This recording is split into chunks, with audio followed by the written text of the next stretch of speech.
I never thought I'd be sitting here with doctor before my name when just 5 years ago I could barely afford ramen noodles. My parents had promised me since childhood that they were saving for my college education. Your future is secured, they'd say. Until it wasn't. The summer before my senior year, I discovered they'd emptied my entire college fund, every penny of it, to pay for my younger sister Megan's destination wedding in Santorini. A wedding that cost more than my entire undergraduate degree would have. A wedding I wasn't even invited to. I thought my academic dreams were over that day. I really did. But sometimes the universe has a way of correcting itself. And sometimes that correction comes in the form of a phone call from the dean of admissions at your dream school. If you've ever felt betrayed by the people who were supposed to protect you, or if you've had to rebuild your life from scratch, hit that subscribe button. My story might just give you hope that second chances exist even when your own family tries to take your first one away. Growing up in suburban Massachusetts, our family looked picture perfect from the outside. My father, a bank manager with political aspirations in our town, and my mother, who ran the local country club's social committee, were obsessed with appearances. We lived in a colonial-style home with a well-manicured lawn, attended the right church, and took annual family photos in matching outfits for the Christmas cards. My sister Megan was 3 years younger, and from the moment she was born, she became the golden child. I was the responsible one, straight-A student, captain of the debate team, volunteer at the local hospital. Megan was the social butterfly, homecoming queen, cheerleader, and the life of every party. My parents never missed her cheer competitions or social events, but somehow always had important commitments during my academic ceremonies. When I won the state science fair in 10th grade, my parents skipped the awards ceremony for Megan's shopping trip for a school dance. "It's just a science thing," my mother said. "You understand, right? Megan needs us more." The disparity was clear in how they celebrated our milestones, too. When I got accepted to AP classes, I got a pat on the back. When Megan made varsity cheer, they threw a backyard barbecue for 30 people. My achievements were expected. Hers were exceptional. The summer before my junior year, I overheard my parents discussing finances late one night. "Alexandra will get scholarships," my father said. "She's the smart one. We should prioritize the wedding fund for Megan. You know she's going to need the help." I wasn't supposed to know about the wedding fund, but apparently they'd been contributing to it alongside my college fund for years. My sister wasn't even dating anyone seriously at the time. I confronted them the next morning, and my mother smoothed it over. "Darling, of course we're still saving for your education. Your father just meant that with your grades, you'll have options Megan won't." I believed them because I needed to. They were my parents, after all. Then came prom night. While Megan got a designer dress that cost nearly $1,000, I was given $200 and told to be practical. When I expressed disappointment, my mother snapped. "Alexandra, some girls are meant to be noticed, and some are meant to succeed in other ways." The words stung more than she could know. That night, I wore a second-hand dress and watched as my parents took hundreds of photos of Megan and barely remembered to take one of me with my date. The kicker came when I got my acceptance letter to Northeastern University. Instead of celebration, my parents seemed concerned. "It's very expensive," my father said cautiously. "Let's discuss more affordable options." But they had promised. For years, they had promised the college fund was there. When I reminded them, they assured me it was, but suggested I keep my options open. I had no idea then that those conversations were the first warning signs that the grand gesture they had promised, my education, was already being mentally reallocated to my sister's future. And I certainly had no idea about the secret my father had been keeping from all of us that would eventually bring our family's carefully constructed facade crashing down around us. The bomb dropped 3 months before I was set to start college. Megan burst through the front door one afternoon, sobbing with joy, a massive diamond ring glittering on her finger. At 20, she was engaged to Brad, the son of my father's golf buddy, who worked at his father's car dealership. They'd been dating for all of 8 months. My parents were ecstatic. Our house transformed into wedding central overnight. Bridal magazines covered every surface. Caterers came for tastings, and my mother took daily calls with a wedding planner. I tried to join in the excitement while quietly filling out scholarship applications and loan forms for college. One evening, as I sat at the kitchen table calculating tuition costs, Megan swept in with her wedding binder. "Mom and Dad said we can do Santorini. Can you believe it? It's going to be incredible." My pencil stopped mid-calculation. Santorini? Greece? For a wedding? I forced a smile, but felt a knot forming in my stomach. Later that night, I approached my parents in their study. "About my tuition deposit, I need to send it next week." My father cleared his throat. "Sit down, Alexandra." The way he said it, formal, distant, I already knew. "There's been a change in plans with your college fund." My mother jumped in, her voice syrupy sweet. "Your sister is getting married, Alexandra. It's a once-in-a-lifetime event. And my education isn't?" The words came out sharper than I intended. "You can take out loans like most students," my father said dismissively, "or start at community college. Megan's wedding is a family priority right now." "The entire fund?" I asked, my voice barely above a whisper. "All of it?" My mother nodded. "A destination wedding in Santorini isn't cheap, and we're inviting Dad's business associates. It's an investment in your father's connections." An investment. That's what my future had become. Less valuable than my sister's wedding and my father's networking. The next few weeks were unbearable. I watched as they spent thousands on tastings, deposits, and my sister's designer gown. When the guest list was finalized, another shock. I wasn't given a +1.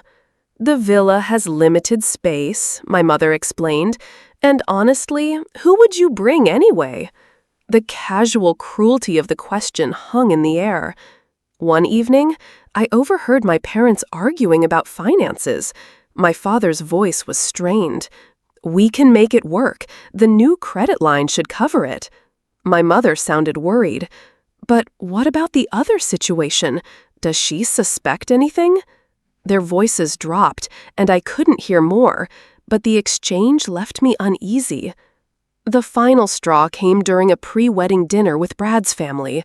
Brad's father raised a toast.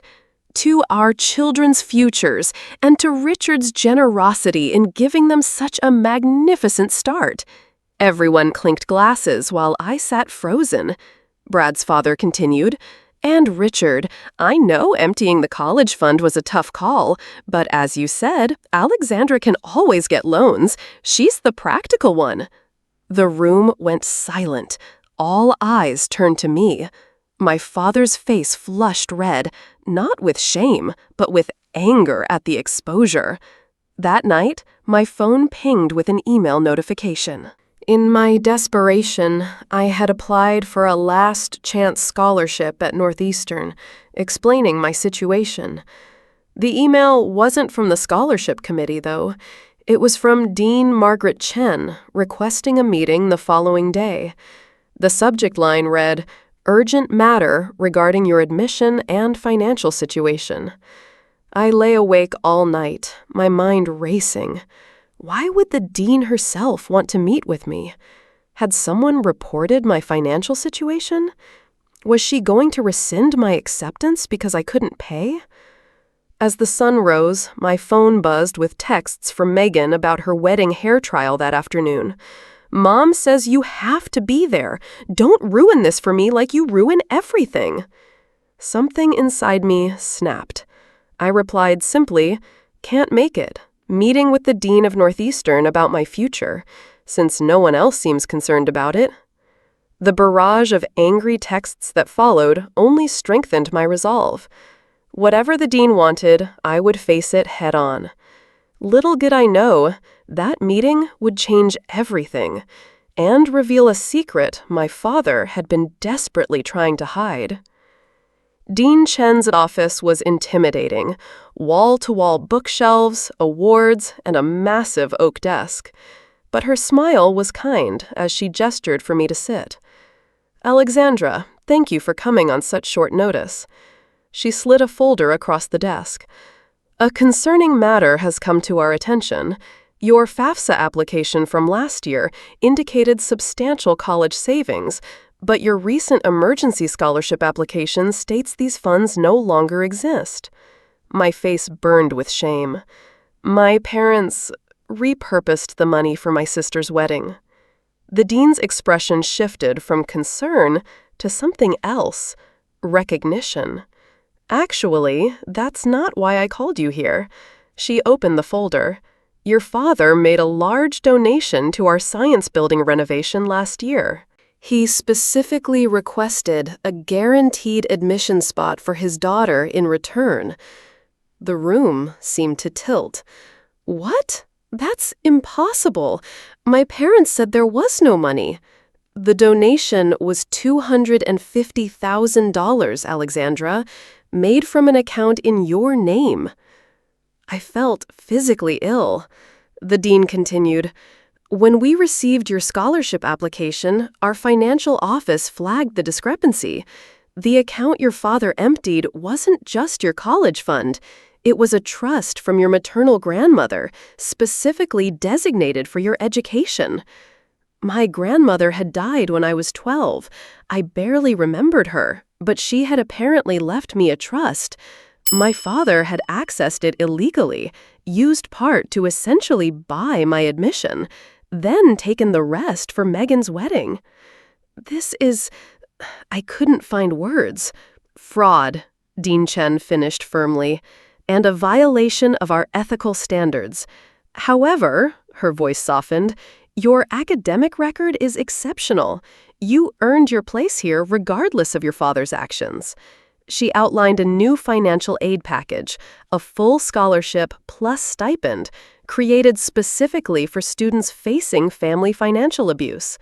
"You're our first recipient," she said, "and we're pressing charges against your father for misappropriation of trust funds." I left that meeting in a daze, clutching papers that simultaneously secured my future and destroyed my family's facade. When I arrived home, the pre-wedding dinner was in full swing. Both families, the wedding party, and my father's business associates filled our backyard. I walked straight through the crowd to where my father was holding court, bragging about Megan's wedding. My mother saw my face and tried to intercept me. "Alexandra, not now." "When would be a good time to discuss Grandma's trust fund, Mom?" I said loudly enough for nearby guests to hear. "The one Dad stole from me?" The chatter died. My father's face hardened. "Alexandra, you're making a scene. We'll discuss this privately." "Like you privately used $250,000 of my trust to buy my admission to Northeastern, then took the rest for Megan's wedding? That kind of private?" My voice carried across the suddenly silent yard. Brad's father stepped forward. "Richard, what is she talking about?" My father's face turned crimson. "She's upset about normal family financial decisions, nothing more." "Fraud isn't a normal family decision," I countered, pulling out the documents Dean Chen had given me. "Neither is embezzlement from a trust fund. Dean Chen is pressing charges, by the way." The word charges sent a ripple through the crowd. My sister shrieked, "You're ruining my wedding!" I turned to her, eerily calm. "No, Megan, I'm just making sure everyone knows what it's being paid with." I handed copies of the trust documents to Brad's father, who happened to be on the hospital board with my grandmother years ago. "You might be interested to know what your golf buddy has been up to, Mr. Sanders." As I turned to leave, my father grabbed my arm. "You ungrateful little—" But Mr. Sanders stepped between us, his face grave as he scanned the documents. Richard, these have Marion's signature. Did you forge these transfer authorizations? My father's silence was answer enough. My mother collapsed into a chair, sobbing about appearances and what people would think. Megan screamed that I was jealous and always had been. I walked out the front door as the murmurs rose behind me, my phone already ringing with calls from the local police department. The empire of lies my parents had built was crumbling, and for the first time in my life, I felt no obligation to help them maintain it. The days following the confrontation were chaos. My father was arrested for fraud and embezzlement. The local paper ran the story on the front page. Prominent bank manager charged with defrauding daughter's trust. My mother alternated between begging me to drop the charges and blaming me for destroying our family. Megan's Santorini wedding was canceled as the funds were frozen, and Brad, to everyone's surprise, stood by her despite his family's urging to reconsider. I moved into the dorms at Northeastern 2 weeks early, unable to stay in that house another day. My roommate, Emily, found me crying one night and, instead of awkwardly leaving, sat beside me until I shared everything. She became my first real friend, the kind who helps you rebuild when your foundation crumbles. Dean Chen became an unexpected mentor. "Your grandmother was a remarkable woman," she told me during one of our weekly meetings. "She was one of our first female chemistry graduates in 1965. I hadn't known. My parents rarely spoke of her, except to say she was difficult and too academic. Now I understood why. She had seen through my father from the beginning. As the legal proceedings continued, more truths emerged. My father had been embezzling from the bank for years, using clients' funds to maintain our family's lavish lifestyle and his professional image. He had targeted my trust because it was untraceable family money. The revelation shattered any lingering doubt that I had somehow misunderstood or overreacted. My mother filed for divorce, claiming she knew nothing of my father's crimes. Financial investigations proved otherwise. She had been a willing participant, signing documents and helping conceal the paper trail. Both faced criminal charges, though my mother eventually accepted a plea deal with probation and restitution requirements. The most surprising ally emerged in my Uncle David, my father's estranged brother. He called me out of the blue one evening. "Alexandra, I just read about what happened. I've been trying to expose Richard's schemes for years, but no one believed me." Uncle David had distanced himself from the family after confronting my father about financial irregularities in their late parents' estate. My parents had always painted him as the family failure, a community college professor who couldn't handle the real world. In reality, he was the only honest one. "Your grandmother knew," he told me over coffee during his first visit to campus. "That's why she set up your trust with such specific conditions. She suspected Richard would try to access it somehow." He slid a small box across the table. "She wanted you to have this when you started college. I've been holding it since she passed." Inside was a vintage microscope pendant and a note. "To Alexandra, who sees clearly what others miss. Your curiosity is your greatest gift. Never let anyone dim it. Love, Grandma Marion." I wore that pendant to my father's sentencing 6 months later. He received 8 years for the combined charges. My mother got probation and community service. Neither looked at me in the courtroom. Megan, who had rushed her wedding to Brad in a courthouse ceremony before our parents' assets were completely frozen, sent me a single text afterward. "I hope you're happy now that you've destroyed everything." I wasn't happy. I was relieved, angry, grieving, and somehow free all at once. The most unexpected twist came during my sophomore year. While researching for a biochemistry project, I discovered my grandmother had been more than just an early female chemistry graduate. She had been a pioneering researcher whose work on enzyme catalysis had been largely uncredited. Her male colleagues had published her findings under their names, a common practice in her era. With Dean Chen's encouragement, I began a project to document her contributions and restore her scientific legacy. This research led me to more of my grandmother's colleagues, and eventually to Dr. Eleanor Pham, who had been my grandmother's research partner and, as I would learn, much more. They couldn't acknowledge their relationship publicly then, Dr. Pham told me over tea in her assisted living apartment, but they were partners in every sense for over 30 years. The revelation stunned me. This was why my parents had always been so dismissive of Grandma Marion, not just because she saw through my father's schemes, but because they couldn't accept who she was. Dr. Pham had a lifetime of stories about my grandmother and photos of the two of them together at scientific conferences, hiking in national parks, and building the careers that neither's family fully appreciated. Marion always said you had her spark, Dr. Pham told me. She set up that trust because she wanted you to have the freedom she never had to pursue your education without compromise.